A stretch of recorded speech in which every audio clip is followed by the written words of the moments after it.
Juste dehors, climat là, je sais pas quoi dehors. Donc si on pouvait aller les calmer, si vous pouvez regarder, vous êtes au courant de ça? J'ai envie de dire Muskina les amis à Cyril Hanouna, mais avant cela je suis obligé de vous remercier. Merci à vous de regarder mes vidéos, ça fait extrêmement plaisir. Même Cyril ne sait pas quoi dire. Les amis, on regarde la vidéo et on fait une petite réaction. Juste dehors, climat là, je sais pas quoi dehors.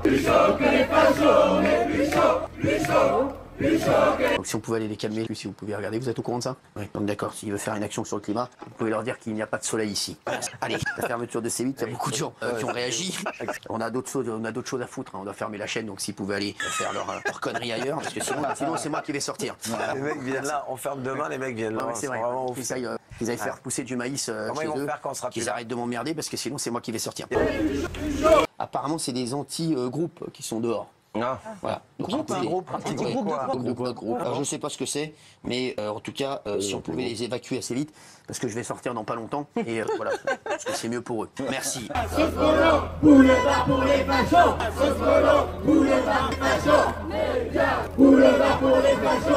Alors pas du tout. En fait, c'est pas du tout des gens qui sont contre nous. Ils sont pour nous. Non, c'est des mecs qui sont contents. Ils sont venus fêter mon départ. Ah bah c'est bien. Je vais vous dire, ils sont 12. Hein. Voilà. S'ils veulent, je peux aller les voir. Je vais boire un verre avec eux. Et puis ils vont voir. Pourquoi faire? Ils vont voir que je suis très sympa. Rencontre la vie. Ils vont me regretter. Prendre sa voiture, venir jusqu'ici, perdre du temps, prendre le métro pour fêter le départ d'un. Ah, il y en a des gugus. Rencontre la vie du gars. Il y en a des gugus. Ça va être un sacré bordel. Je pense qu'ils vont être assez déçus parce que je pense qu'on va revenir quand même assez vite. Ça doit être un sacré bordel dans la Il faut tête. qu'ils disent merci. Et on va rester sur TPMP les amis. Le savez-vous que l'Arcom porte plainte contre les journalistes qui les ont interrogés sur C8? C'est énorme parce que le mec, il arrive, j'ai vu votre journaliste, c'est incroyable, hein, parce qu'il rentre dans les locaux et en fait, il se retrouve avec le président de l'Arcom. Tranquille, il est monté. Hein, c'est ça? Ben, c'est ça, en fait, il est arrivé, il y avait un agent qui a ouvert les portes, il n'y avait aucune sécurité, il a pu monter comme ça, faire son coup. Moi, je trouve qu'il faut vraiment féliciter Baudouin, qui moi est un des premiers modèles en journalisme sur la matière, parce que vraiment, et puis il faut garder son sang-froid, son courage, comme ça, vous vous retrouvez devant le président de l'Arcom, avec toute la polémique qu'il y a en ce moment, de réussir à poser vos questions, avec ce courage, avec ce sang-froid, des questions qui d'ailleurs n'ont pas plu au président, il hausse ses épaules quand on lui parle de démocratie de l'audience, il soupire quand on lui dit que cette décision, elle a déplu à des millions de Français. Il faut souligner le courage de Baudouin. Mais là, l'Arcom, en ce moment, c'est catastrophique. Hein. Personne connaissait l'Arcom. Et maintenant, c'est vraiment devenu l'ennemi public numéro 1. C'est un truc de fou. Mais c'est dans sa tête que l'Arcom est l'ennemi public numéro 1 à battre. Non les amis, ça serait plutôt Cyril Hanouna, l'ennemi public numéro 1 en France. C'est qui désinforme des millions de Français chaque jour? C'est pas l'Arcom, c'est Cyril Hanouna et son équipe de bras cassés. C'est qui s'est rallié à l'extrême droite pour diaboliser l'immigration en France? C'est pas l'Arcom les amis, c'est Cyril Hanouna. C'est qui s'est pris plus d'une trentaine d'amendes? C'est pas l'Arcom, c'est encore une nouvelle fois Cyril Hanouna le problème. Et c'est ça qu'ils ont pas compris, c'est que des milliers de Français sont avec vous, mais des millions de Français se réjouissent que TPMP s'arrête.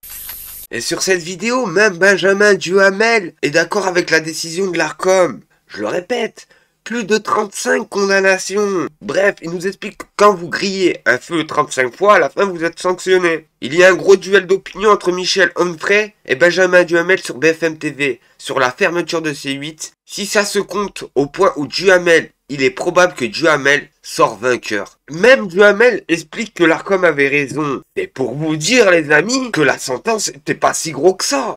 C8, est-ce qu'il s'agit vraiment de liberté d'expression? Puisque là encore, ça fait 35 blâmes, mise en demeure d'une autorité de régulation, c'est plus de 7 millions d'euros d'amende. Il s'agit pas de liberté d'expression, il s'agit de règles. Quand des règles ne sont pas respectées, on peut les contester. Oui, mais il y a des décisions, quand vous grillez un feu 35 fois ou quand vous faites des excès de vitesse, à la fin vous êtes sanctionné. Oui, j'ai bien compris, mais c'est quand même étonnant que certaines émissions soient écoutées par une dizaine de personnes et d'autres jamais par personne. C'est quand même étonnant que les signalements soient toujours faits avec les mêmes, sur les mêmes sujets, sur les mêmes questions. C'est étonnant aussi qu'on puisse dire 3,5 millions d'euros d'amende. Pourquoi? D'où ça vient? Comment est-ce qu'on dit que... Écoutez, vous avez quelques exemples. Non, les 3 millions... Inviter des faux policiers alors qu'ils font pas partie d'une unité, de l'opportunité de torturer des responsables des attentats de Moscou. Oui. Vous allez en trouver 35? Ah oui, je peux vous faire toute la liste si vous voulez. Il y en a 35, mais vous savez, les signalements, vous pouvez les faire dès que vous avez quelqu'un qui a émis l'idée que peut-être il y avait... Non, mais là, c'est pas un signalement, c'est une mise en demeure. Oui, j'entends bien, mais quand vous êtes en train de passer la journée à écouter les chaînes pour pouvoir trouver des occasions de dénoncer des gens en disant on les a dénoncés, on les a... C'est les téléspectateurs qui font des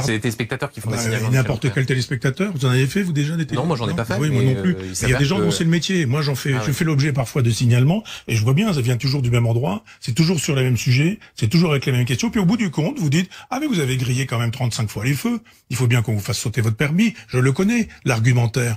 Je dis simplement que, moi j'ai vu sur cette chaîne, je regardais pas cette chaîne, mais qu'il y avait 2 dames qui s'occupaient des animaux. Vous pensez qu'il faut les punir, ces dames-là? Question de la liberté d'expression. Moi je sais, j'ai été pensionnaire, alors je veux bien, là vous avez parlé de Cyril Hanouna, je vois bien que il s'agit de faire exploser Cyril Hanouna. Non, moi c'était juste des exploser. faits. Comme par hasard, c'est l'exemple que vous m'avez donné. Ouais. Mais je dis simplement que on punit des gens. Pour être précis. Vous avez parlé des policiers, des policiers. Voilà. Donc, enfin, tout le monde aura bien compris que les policiers invités, c'était des policiers. D'ailleurs, qui se présentaient comme faisant partie de la Bravem, mais ils n'en faisaient pas partie. Donc, je ne pense pas qu'en dehors de le fait parce qu'on interdit la liberté, c'est parce qu'on fait la guerre, on est en train de faire la paix. Et là, c'est parce qu'on ferme des chaînes, on respecte la liberté. On est vraiment dans une société orwellienne. Si c'était le cas, vous pourriez pas peut-être tenir ce genre de discours. Non, mais vous avez, je sais pas si vous avez lu Orwell, mais c'est pas comme ça que ça se passe. Il y a des moments où c'est 8. Moi, je veux juste poser une question à Michel Onfray. Il t'a passé combien, franchement? Pas à moi. C'est extraordinaire. Même Duhamel explique que 35 sanctions, c'est trop, et c'est pour ça qu'on a dégagé le clown de service de Cyril Hanouna sur TPMP. Et allez, je ramène des faux policiers. Et allez, j'insulte des millions de Français. Et allez, j'envoie des désinformations en voiture. Et allez, j'insulte des députés français. Et pour Michel Onfray, non, ça serait pas assez. Franchement, mais franchement, c'est pas à moi. Combien il t'a passé, Sissi? À moi, s'il te plaît, tu peux me le dire, hein? Pour vous dire que c'est des voyous sur TPMP, que ça soit Cyril Hanouna ou tous les chroniqueurs qui s'installent leurs fesses plus d'une semaine sur le plateau de TPMP, ce sont tous des malfaiteurs. Voici la preuve. Mathieu Delormeau arrêté et placé en garde à vue. Pourquoi, les amis? Parce qu'on l'a attrapé avec un sachet de droga. Pour la dernière, forcément, parce que c'est quelqu'un que j'aime énormément et j'ai vu des choses passer aujourd'hui. Qu'est-ce qui se passe? Il a été interpellé hier et placé en garde à vue à 18h40. Il était rue du Dragon. La BAC. Le Dragon, c'est dans le 6e à Paris. C'est à Paris 6e. Et rue du quartier latin. On ne connaît pas. Effectivement. Et donc, il était 18h40. La BAC pistait un dealer, était en filature sur un dealer. Ils ont attendu une transaction et ils ont interpellé à la fois. Hop. Je suis obligé de m'arrêter là. Regardez le monsieur là, je sais plus comment il s'appelle. Lui, il est pas bien. Hein. Pourquoi? Parce que lui, c'était un ancien drogué. Enfin, soi-disant un ancien drogué. Mais regardez comme il est pas bien sur ce sujet. Ah, il est vraiment pas bien. Posez-vous la question pourquoi. Je vais vous répondre à la fin de l'émission. Fois le dealer et celui qui achetait. Il se trouve que celui qui achetait, c'était Mathieu Delormeau. Il a donc été placé en garde à vue au commissariat local du 5e et 6e arrondissement. Il a été relâché assez rapidement parce qu'il était il était en possession de 2 grammes. Donc, c'est 2 grammes et c'est totalement interdit. Le problème, c'est c'est pas la première fois. Il y avait déjà, il y a 1 an, en juillet 2024, il avait été placé là aussi en garde à vue par le 3e district de police judiciaire pour des faits identiques. Et à l'époque, il avait reconnu consommer 1 gramme par jour. Il a expliqué avoir commencé par 2 prises par an, puis les choses se sont accélérées. Il dit aussi qu'il a très envie d'arrêter, d'être soigné. Il dit, j'étais tellement heureux avant. Alors moi, à titre personnel, parce que je le connais un petit peu, je lui souhaite juste de s'en sortir, de guérir, parce que c'est une maladie. Ouais. Après, on a assez parlé ici. On a eu un traitement pour le gars de la LFI, qui était un peu... Voilà, donc il faut quand même... Et moi, je vous le dis, voilà, ces trucs-là, on est plutôt sévère ici là-dessus. Mais je suis... Non, mais je vous vote pas des lois. Voilà. Lui, il vote pas des lois. Il est pas... Ouais, c'est vrai qu'il vote pas des lois. Ils sont tellement sévères sur les plateaux de TPMP que les chroniqueurs de TPMP sont tous des drogas, mais vraiment tous des drogas. Pourquoi? Parce que je vous le dis tout de suite, dans leur soirée satanique, les sachets blancs, ça y va. Et après, il a pris l'exemple du député de la France Insoumise. Mais le député de la France Insoumise s'était pas déjà fait attraper. Là, on appelle ça du récidiviste. Et normalement, je vous le dis tout de suite, ça serait au moins minimum 1 semaine de prison pour lui faire comprendre à ce vieux drogué qu'on n'a pas droit de consommer de la droga en France. Mais non, les amis, lui, il a été relâché illico presto. Et je vous le dis, moi, personnellement, je connais des personnes qui sont allées en prison quand ils se sont fait attraper avec de la droga douce, style beurre, et en quantité beaucoup moins que ça. Alors, posez-vous la question, pourquoi ces personnes-là, qui ont assez d'argent pour acheter on sait qui, à chaque fois qu'on les attrape, ils font pas 1 jour de prison? Quand je vous disais qu'on a des politiques en France, c'est pas des clowns les amis, c'est les rois des clowns. On a François Bayrou qui interrompt son discours sur l'Algérie pour chercher son verre d'eau, qui était où? Juste devant lui. C'est à mourir de rire, les guignols qu'on se tape. Je croyais qu'il y avait un verre d'eau, mais il n'y en a pas. Entre deux pays souverains, où ça? Oh là là, c'est dissimulé dans le tréfonds des... Entre deux pays souverains. Mais je vous le dis tout de suite et je vous arrête tout de suite. Si vous pensez que c'est avec ces pitres qu'on va gagner une guerre, vous vous trompez vraiment.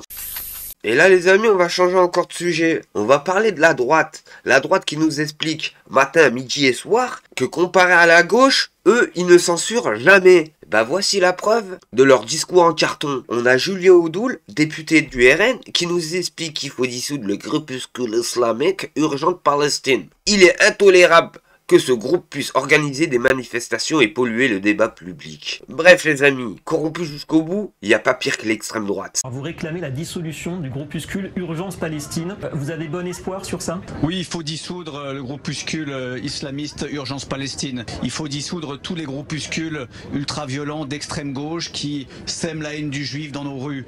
Il faut véritablement une lutte sans merci contre toutes les officines qui aujourd'hui propagent la haine, qui attisent cette haine. Et je demande officiellement, je redemande au ministre de l'Intérieur, monsieur Retailleau, de passer des paroles aux actes et de dissoudre Urgence Palestine au regard de la menace que fait peser ce groupuscule sur nos compatriotes de confession juive. Il est intolérable que ce groupe puisse encore organiser des manifestations. Il est intolérable que ce groupe puisse polluer le débat public. Donc oui, il faut dissoudre urgemment Urgence Palestine. Franchement les amis, je sais pas c'est qui pollue le débat, mais ce matin je me suis levé avec mon café et j'ai vu ça. Une reconstitution d'après Trump de la ville de Gaza. Vous allez voir, c'est incroyable. Qu'est-ce que c'est déjà 10 secondes qui sont passées, c'est catastrophique les amis. On voit déjà des enfants venir sortir d'une grotte, comme si les Gazaouis étaient dans l'ère préhistorique. Et dès qu'ils sortent de la grotte, boum, et boum, ils voient des immeubles, des grands palaces, etc. Et là on voit qui? Elon Musk. C'est quoi le rapport avec Elon Musk? C'est quoi le rapport les amis? En train de manger son petit sandwich tranquillement. Je rappelle sous les corps de Gazaoui, hein, parce que, bon, là il est sur les plages de Gaza. En dessous de lui, il y a des ossements. C'est que ça. Ah non, mais c'est trop les amis. Mais qu'est-ce que c'est? Qu'est-ce que c'est? En fait, c'est quoi l'objectif? Tous les 10 secondes, tu te fais électrocuter tellement t'as mal au crâne. C'est quoi ce délire les amis? Faut savoir que Trump a retweeté ça sur son X. Mais c'est fou, c'est vraiment fou. C'est qu'il accepte ça. Alors je pense pas que c'est Trump qui l'a fait, parce que de toute façon il est pas si intelligent que ça pour faire ça. Même si la vidéo est dégueulasse. Mais il l'accepte, vu qu'il l'a retweeté. Et c'est quoi ça, Elon Musk qui apparaît tous les 10 secondes? Maintenant il jette un tas de billets sur des... ils sont où les Palestiniens là? J'en vois pas en fait. On parle de la Palestine, il n'y a aucun Palestinien en fait. C'est ça l'objectif. Ah là, c'est trop les amis, là, c'est trop, regardez. Non, là, c'est trop, là, c'est quoi? C'est Trump le nouveau pharaon de Gaza, c'est ça? Mais c'est quoi ça? Ça n'existe pas ça. Surtout dans un pays musulman, faut savoir qu'il interdit d'idolâtrer. Et ça, ils le savent très bien, c'est pour ça qu'ils ont fait ça. Ils ont mis Trump au milieu en or. Qu'est-ce que c'est que ça? Putain de merde. Oh, qu'est-ce que c'est que ça, les amis? Qu'est-ce que c'est? Qu'est-ce que c'est? Dites-moi pas que c'est Trump et Netanyahou en train de siroter un jabol aux fraises devant un hôtel de luxe construit à Gaza, quand même, les amis. Je rappelle que Benjamin Netanyahou, qui a été condamné et qui est soi-disant recherché par toutes les instances internationales, à part les Américains, bien sûr. C'est une blague. Franchement, c'est une blague. Oh putain, Trump Gaza. Mais franchement, c'est une honte. Franchement, c'est une honte. Voilà, il y a rien à dire après ce clip-là. Hein. Ils peuvent tout se permettre. Vraiment tout se permettre. Il y a plus de 50 000 civils palestiniens qui se sont fait tuer. Et eux, ils envoient ça. Mais c'est une honte. Vous vous imaginez un Palestinien qui voit ça? Mais je vous le dis, il est menti. Parce que moi, comparé aux autres youtubeurs, je vais en parler des Palestiniens dans ces vidéos. Je vous le dis, moi, j'ai pas peur, je m'en fous. Ils sont où les Palestiniens? J'en ai pas vu un sur la vidéo. C'est bizarre ça quand même, hein. Et sur cette vidéo, les amis, on va parler un peu de l'Algérie. On a un débat assez intéressant entre Rachida Kaout et Laurence Saïd. Mais avant, j'ai une petite question. Qu'est-ce qui fait ce vieux pervers encore à la télévision française? Oui, je parle bien de Morandini. Parce que Jean-Marc Morandini, a été quand même condamné à 1 an de prison assorti d'un sursis probatoire de 2 ans. Et son inscription au FIJAISV, je sais pas vraiment c'est quoi, pour des faits de corruption de mineurs. Le 5 décembre, le tribunal correctionnel à Paris a rendu son délibéré à la poursuite du procès de monsieur Jean-Marc Morandini, qui s'était tenu le 24 octobre dernier sans huis clos. Les magistrats de la 15e chambre correctionnelle l'ont reconnu coupable des faits de corruption de mineurs, considérant que, pour l'ensemble des victimes, la minorité ne pouvait être ignorée et qu'il existait une réelle intention d'intrusion dans l'intimité des 3 adolescentes et non un simple humour lourd, comme le soutenait à l'audience le mis en cause. Bref, les amis, il a été condamné, il a rien fait à la télé de base. C'est quoi ce délire? Pourquoi ce personnage-là est encore à la télévision? Bref, les amis, on regarde la vidéo et on fait de petites réactions. Alors, moi, je comprends pas en fait cette obsession qu'on a contre l'Algérie. Il y a un moment en fait, ça nous parlera peut-être l'obsession qu'on va avoir en ce moment. Qu'est-ce que vous en pensez d'ailleurs? Encore une fois, vous utilisez un cas pour pouvoir en un compatriote. Essayez de vous écouter les unes les autres, s'il vous plaît. Parlons l'un après l'autre. Je vais vous parler de Sansal. Moi, je vais vous parler des 4 à 5 millions d'Algériens sur le territoire français. Qu'est-ce qu'on en fait? On leur dit qu'en fait, leur pays est bien. On les a pas emprisonnés, madame. On n'emprisonne pas les Algériens pour un délit. Moi, je suis pour une solution. Vous comparez en fait. Je suis pour une solution diplomatique, je suis pour le dialogue, je suis pour que le ministre des Affaires étrangères avance. Mais ça marche pas le dialogue, on voit bien que ça marche pas. Il y a un moment, il faut durcir le ton et dans le dialogue. Il faut durcir le ton. Laurent Saillet, vous répondez et vous l'écoutez s'il vous plaît. On parle de notre compatriote Boualem Sansal, emprisonné, grève de la faim, qui n'a pas pu choisir son avocat, qui est dans une situation médicale très inquiétante, et on compare à des Algériens qui sont en France et qui, me semble-t-il, ne sont pas particulièrement maltraités. Et il n'y a pas de problème pour avoir des Algériens. Il n'y a pas de problème. Donc vous comparez ça, déjà, écoutez, je vous laisse responsable de votre propos qui est vraiment indigne. Vous n'êtes pas pour le dialogue, pour résoudre le dialogue aujourd'hui, le dialogue, c'est difficile d'exprimer une opinion. Non, mais vous n'êtes pas pour le dialogue aujourd'hui. Vous êtes pour le dialogue, vous allez écouter. Le dialogue aujourd'hui n'a pas porté ses fruits. Il faut durcir. Il faut durcir, mais vraiment durcir. Qu'on accueille aujourd'hui les imams qui viennent sur le territoire, qu'on les ait laissés rentrer alors qu'on est soi-disant dans la mise en place d'un bras de fer, ça déjà, ce n'est pas une bonne façon de durcir. On poursuit le tour de table. Guillaume Janton. Et on va rester sur Rachida Kaout, sur les propos de Jean-Marc Morandini dans l'émission de Morandini Live, le vieux pervers, qui nous explique, je trouve que Monsieur Apache se trompe. Ce ne sont pas des centaines de villages, mais des milliers de villages. Préparez-vous, ça va être assez croustillant. Oradour-sur-Glane, c'est important de se souvenir de quoi parle Jean-Michel Apathy, qui explique donc que les Français ont fait des centaines d'Oradour-sur-Glane. Rachida Kaout, est-ce que vous reconnaissez au moins que c'est excessif dans ces propos? Ah non, moi je trouve que Monsieur Apathy justement se trompe. C'est pas des centaines de villages, c'est des milliers de villages, Monsieur Morandini. Des milliers de villages. Et je vais vous dire, j'ai la chance d'être à la tête du Haut Commissariat des diasporas africaines de France, qui est une organisation qui regroupe toutes les diasporas les plus représentées en France, donc issues du continent africain, dont une forte communauté algérienne. Je sais de quoi je suis en train de vous parler, parce que j'échange avec eux. Et ils m'ont raconté l'Algérie, ils m'ont raconté. Mais vous avez parlé avec des Français qui vous ont raconté l'Algérie aussi. Mais bien sûr, vous aviez un Français pour 10. Est-ce que vous imaginez? C'est l'histoire la plus douloureuse de France. Monsieur Emmanuel Macron, le président de la République, a pris conscience qu'il va falloir un moment être face à son histoire, accepter. Mais face à son histoire, c'est pas dire qu'il y a eu des centaines de Oradour-sur-Glane, voire plus, excusez-moi. Je suis en train de vous dire que Monsieur Apathy a même été... Ben oui, j'ai entendu, mais c'est ça qui me choque. Alexandre Nicolik, vous répondez. Des centaines, mais des milliers de villages qui ont été massacrés. Et c'est ça qui est grave sur ces plateaux de corrompus, c'est qu'en fait, t'as des personnes qui peuvent se permettre de dire « Nous, on a été victimisés, nous, on s'est fait attaquer, gna gna gna gna gna gna », et t'en as d'autres, et je dirais même tous les autres, qui n'ont pas le droit de se plaindre, hein. Je vous dis tout de suite, ils n'ont pas le droit de se plaindre. C'est le silence des agneaux. Sinon, on te tait, on te fait taire. Et ça, c'est bien la preuve avec Morandini. Mais ils sont tous comme Morandini, que ça soit sur le plateau de CNews, ou de BFM TV, ou de TPMP, ou d'LCI, ou tous les autres, c'est toujours la même musique. Et sur cette vidéo, les amis, c'est toujours plus intéressant d'écouter Rima Hassan que d'écouter tous ceux qui la détestent sur ces plateaux de TV corrompus jusqu'au bout. Les amis, on regarde la vidéo et on fait une petite réaction. Un nouveau paradigme sur le sujet qui est... Puis je vais passer à autre chose, je résume, aucune légitimité reconnue à l'État d'Israël, djihad contre le sionisme. Il me semble qu'elle a été réformée, laissez-moi terminer, s'il vous plaît. Elle a été réformée, les terres demeureront musulmanes et évidemment la Palestine va du Jourdain à la Méditerranée. Ça, vous êtes d'accord avec ça? Non, pas du tout. Moi, j'ai parlé de la libération du peuple palestinien du Jourdain à la mer, et sur ça, je vous demande vraiment de me laisser dérouler parce que c'est un point central de mon engagement. Moi, c'est un État binational laïque. Oui, et sur ça, il faut vraiment me laisser dérouler 2 minutes, et je vous demande un peu d'attention du coup sur ce sujet. J'appartiens à une génération qui voit vraiment un nouveau paradigme sur le sujet, qui est la question de l'apartheid. Et si vous voulez, c'est pas une position idéologique, c'est un constat de terrain. Israël, c'est toujours défini comme un État juif et démocratique. Jusqu'à là, on est d'accord. Sauf que dans une...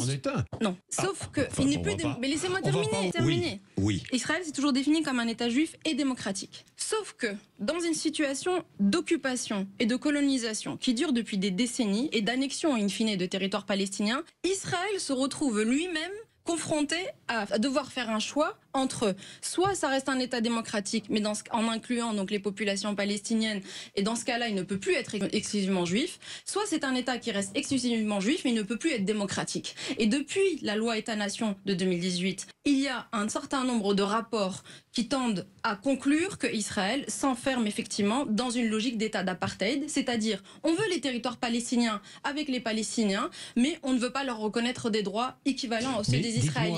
Voici pourquoi Rima Hassan, députée de la France Insoumise, est si haïe sur les plateaux TV français.